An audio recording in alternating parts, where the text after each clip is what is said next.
Hello guys, welcome back to my new video. तो इस video हम करेंगे गॉस सीडल मेथड। ठीक है, जैसा कि हम कर रहे थे, आपने मेरी पिछली वीडियोस देखी होगी। अगर नहीं देखी है, जिसने पिछली वीडियोस देखी होगी, मेरी प्रीवियस वीडियो देखी होगी जैकोबी मेथड वाली, उसी को ही ये मेथड समझाने वाला है। ठीक है, गॉस सीडल मेथड, क्योंकि उसी पर ही बेस है, सिमिलर ही है, थोड़ा सा चेंज ही है। ठीक है, हाँ, तो पहले उस वीडियो को देख लीजिए। अगर आप पहली बारी मेरे चैनल पर आए हैं और ये वाली वीडियो देख रहे हैं बाय चांस, तो आपने कुछ नहीं करना है। वीडियो का लिंक मैंने डिस्क्रिप्शन में दे दिया है, या आपको प्लेलिस्ट मिल जाएगी।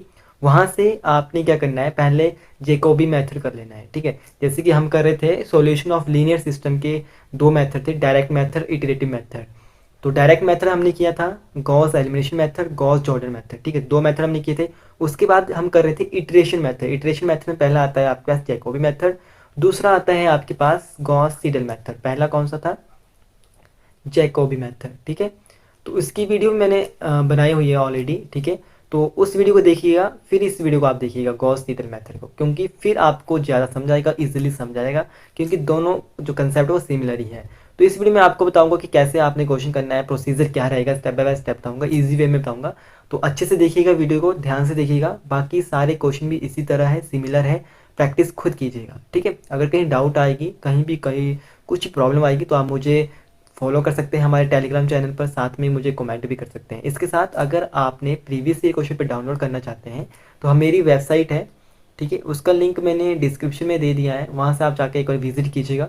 वहाँ आपको इसके नोट्स भी वहाँ पर आपको मिल जाएंगे। ठीक है, तो आइए चलते हैं, आज के टॉपिक को शुरू करते हैं। टॉपिक है हमारा आज गॉस सीडल मेथड, कि इस टाइप के अगर क्वेश्चन एग्जाम में आते हैं तो कैसे करना है। ठीक है, तो सबसे पहली बात कि क्वेश्चन मार्क को ये दिया है, solve the following system of equation by Gauss Seidel method. तब तो लग गया पता आपको कि गॉस सीडल मेथड से करना है। हमारे पास इक्वेशन दी है 10x plus y plus z is equal to 12, 2x plus 10y plus z is equal to 13, 2x plus 2y plus 10z is equal to 14। ठीक है, पहला काम क्या होता है, जो दिया होता है वो लिख देना होता है।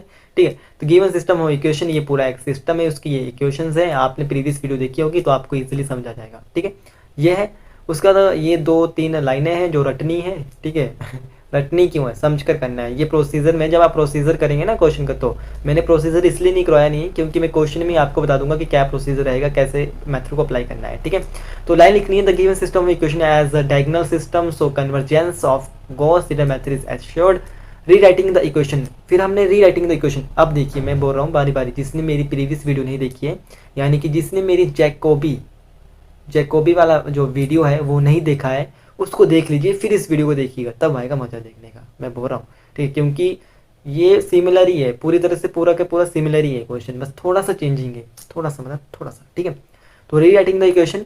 अब यहाँ से हमने x की वैल्यू निकालनी है, यहाँ से y की वैल्यू निकालनी है, यहाँ से हमने z की वैल्यू निकालनी है। ठीक है, अब यहाँ से जब x की वैल्यू निकालेंगे, अब 10x ऐसे रखना है, बाकी जो टर्म है वो आपने कहाँ ले जानी है, राइट हैंड साइड ले जानी है। अब 12 यहीं रहेगा, 12 यहीं रहेगा। अब प्लस का y है तो माइनस का y हो जाएगा, प्लस का z है तो माइनस का z हो जाएगा। अब देखिए, अब यहाँ पर क्या बचा, 10x, x के साथ जो है वो 10 है, वो मल्टीप्लीकेशन में है, तो दूसरी साइड जाएगा तो क्या हो जाएगा, डिवाइड में हो जाएगा, तो 1/10। ठीक है, ये आ गई x की वैल्यू। ठीक है, पूरी इक्वेशन। y की वैल्यू कैसे आएगी, अब देखिए, y की वैल्यू निकालनी है, बाकी टर्म आपने कहाँ करनी है, लेफ्ट हैंड साइड को, राइट हैंड साइड को पुश कर देना है। अब देखिए 13 है, यहाँ पर प्लस का 2x है तो ये बन जाएगा माइनस का 2x, प्लस का z है ये बन जाएगा माइनस का 10, माइनस का z, सॉरी, और साथ में y के साथ क्या है, 10 है कोएफिशिएंट, मल्टीप्लिकेशन में, तो वहाँ पर जाकर क्या हो जाएगा, डिवाइड हो जाएगा। ये बन गई इक्वेशन 2। देखो 1/10, साथ में 13 माइनस 2x माइनस z।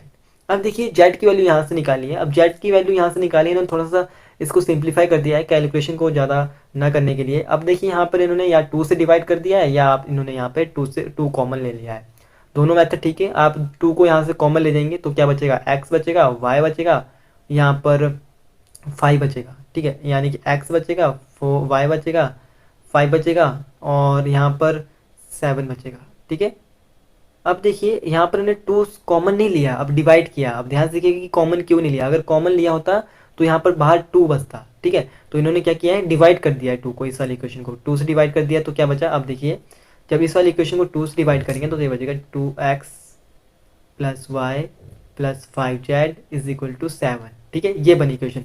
फिर यहाँ से z की वैल्यू निकालनी है, z की वैल्यू निकालेंगे, z वाली टर्म यहीं रखेंगे, बाकी कहाँ करेंगे, दूसरी साइड भेज देंगे, तो ये बन जाएगा माइनस का x माइनस का y is equal to, sorry, ये आ गया। अब 5z है z मल्टीप्लीकेशन में, तो वहाँ पर जाके आ जाएगा डिवाइड में हो जाएगा 1/5। ठीक है, थोड़ा क्लियर यहाँ पर लिखा है मैंने, यहाँ पर थोड़ा हौच पौच हो गया काम, ठीक है, हौच पौच, ठीक है। तो ये लिखी मैंने इक्वेशन जेड की। ये क्यों किया हमने डिवाइड, इसलिए किया कि थोड़ी सी कैलकुलेशन कम हो जाएगी। अगर आप डिवाइड भी नहीं करते ना तो भी सोल्यूशन आ जाना था, पर थोड़ी सी कैलकुलेशन आपको थोड़ी सी टिपिकल हो जानी थी। ये छोटे छोटे की पॉइंट्स होते हैं, ठीक है। उसके बाद क्या करना है, पहले जैसे कि हमने पिछले क्वेश्चन में भी किया था जैकोबी मेथड में, let us take the initial approximation to each unknown as zero. Initial values क्या करनी है, हमने जीरो ले लेनी है। एक्स एट जीरो, इसको पढ़ते हैं एक्स एट जीरो, एक्स के सिर पर जीरो, ठीक है, उसकी वैल्यू भी जीरो है। वाई के सिर पर जीरो, उसकी वैल्यू भी जीरो है। जेड एट जीरो जीरो है, पढ़ते हैं इसको ऐसे है जेड एट जीरो, ठीक है। पिछली वीडियोस देखिए, मैं बार बार बोल रहा हूँ इस लिंक डिस्क्रिप्शन में और आपको मिल जाएगा। अब चलिए इटरेशन वन। अब गॉस सीडल मेथड में इटरेशन वन को कैसे करना है, जैसे जैकोबी मेथड में किया था वैसे ही करना है, बस थोड़ा सा चेंज। अब इटरेशन वन चली, एक्स एट वन निकाला, 1/10, यहाँ से एक्स की वैल्यू लेनी है, ठीक है। 12 माइनस वाई एट जीरो निकालना, मैंने बोला था आपको जैकोबी मेथड में यहाँ पर वन होगा तो यहाँ पर किसकी वैल्यू निकालनी है, उससे कम, जीरो से, ठीक है। Zero, y at zero, z at zero. Y at zero की वैल्यू जीरो है, जेड एट जीरो की वैल्यू भी जीरो है, पुट कर दी दोनों की वैल्यू, ये वैल्यू आ गई हमारे पास एक्स वन की। अब देखिए, अब ध्यान सुनिएगा दोस्तों, अब मेन पॉइंट आया। अब वाई एट वन जब हमने निकाला, यहाँ से वाई की वैल्यू ली 1/10, 13 minus two x at one. अब एक्स एट वन क्यों लिखा हमने, क्योंकि एक्स एट वन की वैल्यू हमने ऑलरेडी निकाल दी है, ठीक है। जो वैल्यू निकलती जाएगी वो वैल्यू आपने उसी में ही इटरेशन में पुट करते जानी है। अब यहाँ पर मेन पॉइंट, ठीक है। और जेड एट जीरो, जीरो वैसे लिखे क्योंकि जीरो वैल्यू नहीं निकली है।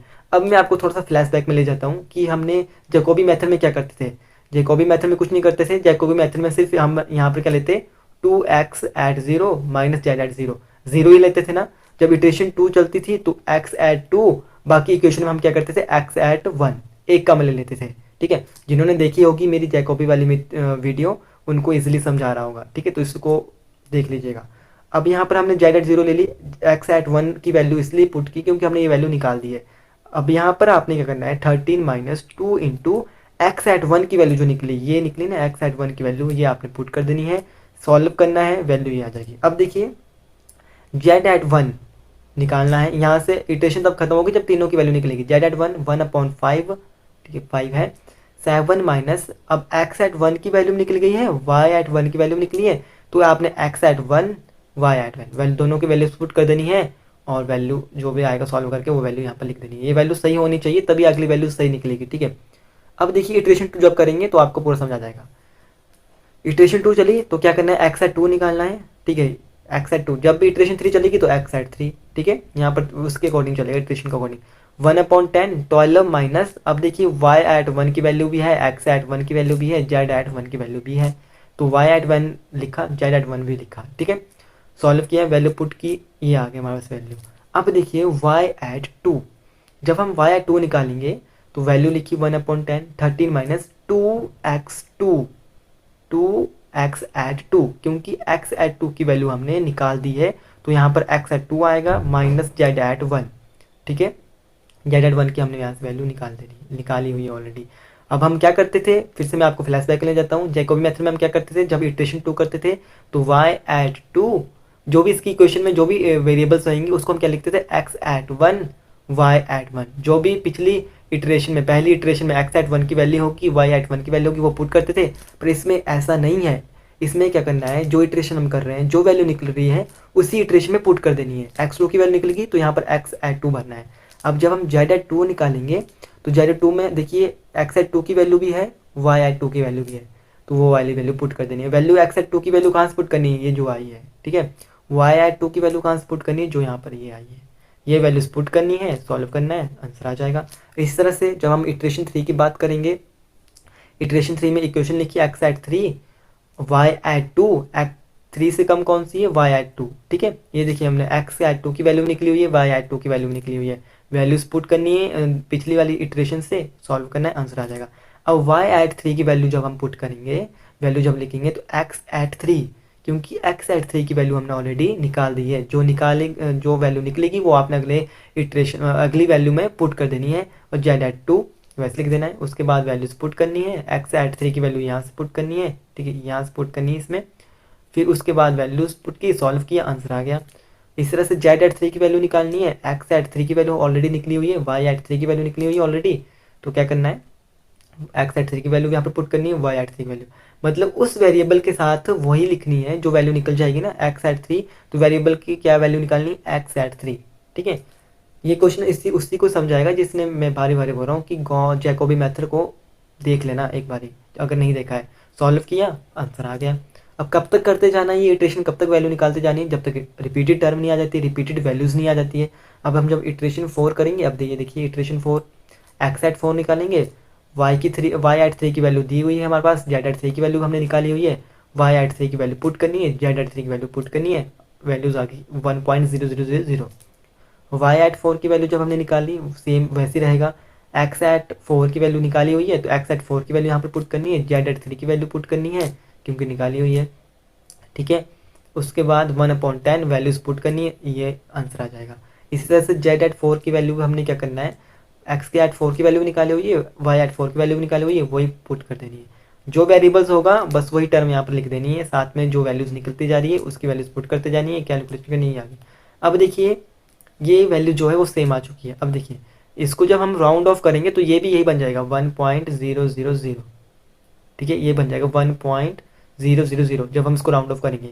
इधर भी 1.000 है, 1.00 है, 1.00 है। ठीक है, 3 डेसिमल तक ही देख रहे हैं हम, डिजिट के बाद 3 डेसिमल तक सेम होना चाहिए।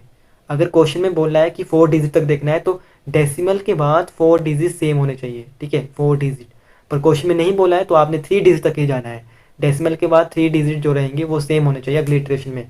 तो यहाँ पर भी सेम है, यहाँ पर भी सेम है, यहाँ पर भी सेम है। ठीक है, जब वैल्यू सेम आ जाएगी, रिपीटेड आ जाएगी, तो वहीं पर हमारा जो प्रोसीजर है वो स्टॉप हो जाएगा, वहीं पर क्वेश्चन खत्म हो जाएगा। अब देखिए लास्ट में मैंने क्या लिखा है, फ्रॉम द, ये तो लाइनें लिखी मैंने theory, from the third and fourth iteration the approximation to the unknown, ये तो आप याद रख लीजिएगा। सेम आ गई मतलब कि वैल्यूज जो है वो सेम आ चुकी है, रिपीटेड आ चुकी है, तो हम क्या करेंगे, इसको स्टॉप कर देंगे इटरेटिव प्रोसेस को। ठीक है, जो भी प्रोसीजर चल रहा है उसको हम स्टॉप कर देंगे। Hence the solution of given system of equation is, x की वैल्यू यहाँ से 1 आ गई, वाई की वैल्यू 1 आ गई, जेड की वैल्यू 1 आ गई। ठीक है, तो इस तरह से करना है आपने ये क्वेश्चन। जब वैल्यूज रिपीटेड आने लग जाएगी वहीं पर प्रोसीजर खत्म कर देना है। अब मैं आपको फिर से एक बारी समझा देता हूँ, रिवाइज करा देता हूँ कि कैसे क्या किया। गॉस सीडल मेथड सबसे पहली बात उसी को आएगा जिसने मेरी जैकोबी वाली वीडियो देखी होगी, तो उस वीडियो को जरूर देखिएगा। ठीक है, लिंक डिस्क्रिप्शन मिल जाएगा। उसके बाद आप गॉस सीडल मेथड देखना, क्योंकि दोनों मेथड जो है सिमिलर है, बहुत ही सिमिलर है। बस डिफरेंस कहाँ पर है, इटरेशन में जब वैल्यूज निकालते हैं। इसमें क्या करना है, इसमें जो वैल्यूज निकल रही है उसकी वैल्यूज पुट कर देनी है। और हम जैकोबी मेथड में क्या करते थे, इटरेशन 1 में पहले इटरेशन 1 की वैल्यूज निकालते थे, फिर 2 निकालते थे, फिर 1 में जो वैल्यूज निकली वो 2 में पुट करते थे। ठीक है, जिन्होंने देखी होगी उनको इजीली समझा रहा होगा। तो ऐसे करना है, एक्स की वैल्यू निकालनी है, फिर वाई की निकालनी, फिर जेड की निकालनी है। यहाँ पर कॉमन इसलिए डिवाइड इसलिए किया ताकि कैलकुलेशन जो है वो ईजी हो जाए। ठीक है, अगर आप डिवाइड भी नहीं करते तो भी आंसर आ जाता। ठीक है, ये आपको कैलकुलेशन को कम करने के लिए किया है। तो इस तरह से करना है। आई होप आपको ये वीडियो बहुत हेल्पफुल लगी होगी। बाकी प्रीवियस ये क्वेश्चन पेपर आपको हमारी वेबसाइट पे मिल जाएंगे, तो वेबसाइट का लिंक डिस्क्रिप्शन में, एक तरह जरूर विजिट कीजिएगा, नोट्स आपको वहाँ पर मिल जाएंगे। तो इस वीडियो को आपने क्या करना है, दोस्तों का जरूर शेयर करना है। ठीक है, ज़्यादा से ज़्यादा उन तक वीडियो पहुँचनी चाहिए ताकि उन्हें भी पता लग सके कि कैसे करने हैं गॉस सीडल मेथड। कई होते हैं ना जिनको पता नहीं होता है, ठीक है, तो उनको भी हेल्प हो जाएगी। मैं आपको ये नहीं बोल रहा हूँ कि आप मेरी वीडियो को लाइक करें। ठीक है, मैं आपको ये नहीं बोल रहा हूँ कि आप मेरी वीडियो को सब्सक्राइब करें, राइट बटन का बटन है उसको दबाएं, मैं नहीं बोल रहा हूँ वो, ना ही मैं आपको बोल रहा हूँ कि मेरी वीडियो को कमेंट करें। ठीक है, मैं आपको बोल रहा हूँ शेयर करें ताकि ज़्यादा से ज़्यादा बंदों तक ये वीडियो पहुँच पाए। अगर कोई भी डाउट है, कोई भी कन्फ्यूज़न है, कोई भी प्रॉब्लम आ रही है तो आप टेलीग्राम पर मुझे फॉलो करके मैसेज कर सकते हैं, साथ में कमेंट में भी पूछ सकते हैं। तो मिलते हैं अगले टॉपिक के साथ, अगले वीडियो के साथ। तब तक के लिए thanks for watching. Vande Mataram.